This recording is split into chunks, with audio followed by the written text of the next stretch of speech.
عليكم ورحمة الله. ازيكم يا شباب؟ عاملين ايه؟ يا رب تكونوا بخير. اهلا ومرحبا بكم في المحاضرة الاولى، محاضرة الكربوهيدرات. محاضرة مهمة جدا جدا جدا. ويلا بينا عشان اخلصها لكم في ربع ساعة 10 دقايق بالكتير. اقول لكم ايه اللي المفروض تعرفوه في المحاضرة دي. اول حاجة الكربوهيدرات دي بتكون سبستين او مواد اللي بتحتوي على ايه؟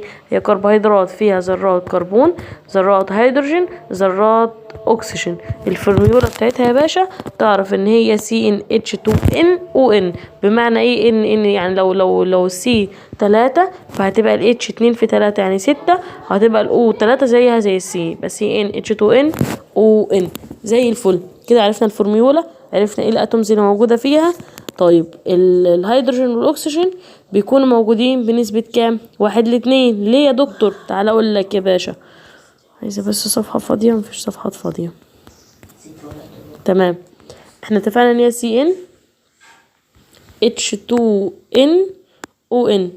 تمام، بمعنى لو كده السي لو الN دي 1 فالH 2، يبقى دلوقتي السي نسبتها للH كام؟ 1:2. تمام، والسي للO كام؟ 1:1. والO للH كام؟ 1:2. طب انا دلوقتي عايزه بس افهمك حاجه هنا.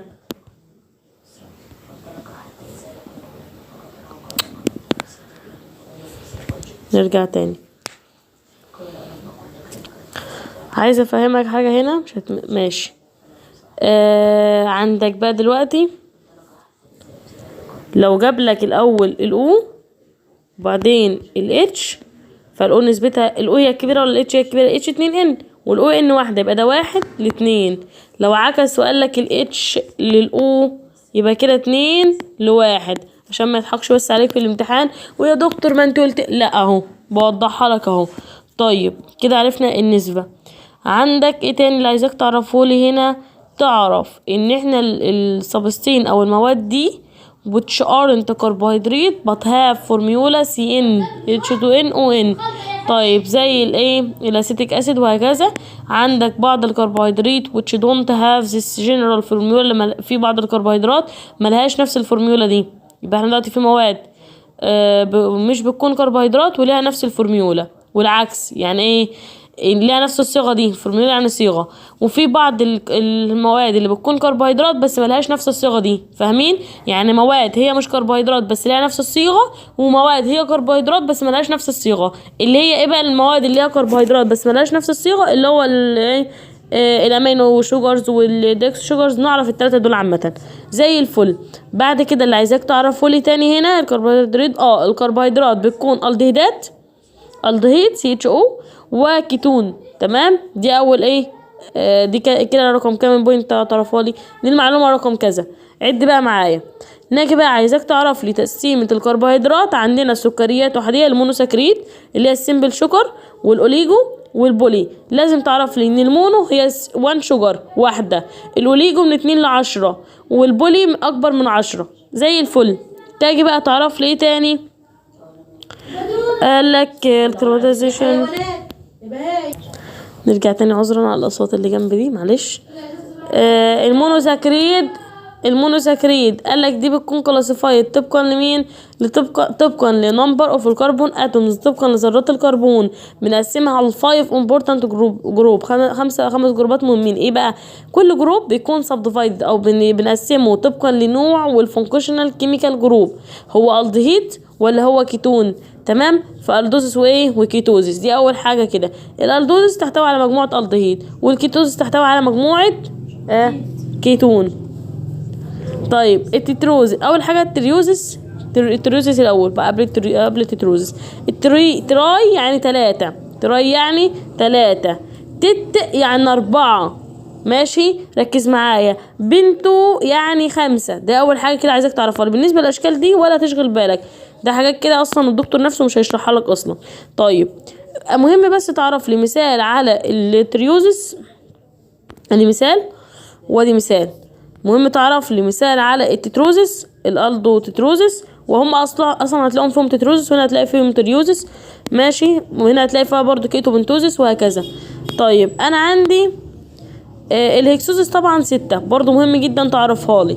عندنا ايه بقى تاني؟ الجلوكوز ده بنسميه الجريب شوجر، والبلاد شوجر او سكر الدم، او بيكون الديكستروز، لانه طبعا قال لك ايه بيكون ديكسترو تترارو، وده بيظهر معايا في اليورين في الدايابيتس ميليتس او في مرضى السكر. الجلوكوز مهم جدا جدا جدا.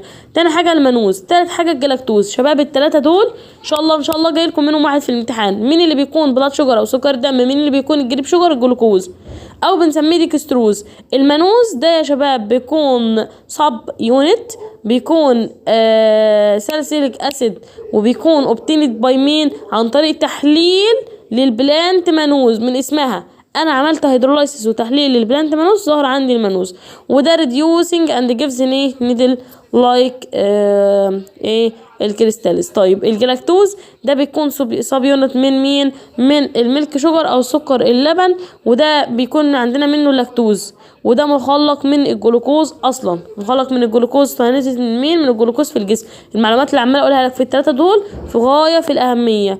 طيب الكيتو هيكسوزس، عندنا الفركتوز، وتعرف ان المين شجر السكر الاساسي في البيز الهاني والفروتس والفواكه هو الفركتوز. لو ما تجيلك في الامتحان افتكر ان انا قلت لك انها مهمه للامتحان، فهو بيكون ذا سويتست شوجر، مهم جدا جدا جدا الفركتوز.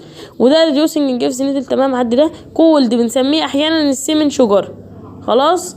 طيب وده بحصل عليه من الانيولين والسكروز هيدرولايسيس او عن طريق تحليل السكروز. ناجي بقى اللي عايزاك تعرفوا لي الاسيمتريك كربون اتوم. دي بتكون ذره الكربون اللي ملتحقه باربعه ديفرنت جروبز من الذرات، ذرات تانية مختلفه، 4 ذرات تانية مختلفين. لما يجيب لك في الامتحان يقول لك ايه هي الاسيمتريك كربون اتوم، يبقى افتكر ان انا قلتها لك مهمه. طيب عندك الاتوم دي بتكون بيفور ذا لاست كربون اتوم اور كربون. عدي. انا بس اللي عايزاك تعرفوا لي تاني هنا اهميه الاسيمتريك دي. الذره دي يا شباب بتكون كومباوند مركب بيحتوي على اسيمتريك كربون اتوم. زي ايه؟ انا عندي قال لك اول حاجه ميكس الكومباوند بشكل اكتف، بيخلي بشكل المركب عندي بشكل اكتف، ايزوميريزم، وده طبعا كرييتد اراوند ات، نعمله كرييت فيه. طيب عندك بعد كده الديفينيشن بتاع الاوبتيكال، ده بيكون قدره السكر ان هو يعمل روتيت للبلين اوف ذا بلين بولارايزد لايت. طيب بعد كده الشجر ده بيعمل روتيت لمين؟ لللايت، تو لايت، وبسميها حاجه اسمها ديكسترو ايه تراري. طب انا عايزاك تعرف لي بس الاسم، يعني ايه دي؟ بص اما تكون حاجه صعبه خد اول 3 حروف فيها ديكسترو. اما يجيب لك بقى في الامتحان يقول لك تعريف الديكسترو ده لو عايز صعب يعني. طيب ايه اللي عايزك تعرفه لي هنا تاني؟ طبعا كل ده تمام. والله سورس يوجوالي اوف الصوديوم لام. طبعا هنا بيقول لك الاوبتيكال اكتيفيتي ده بيكون ديترمايند عن طريق البولار ميتر. بعد كده عندنا هنا الباقي بقى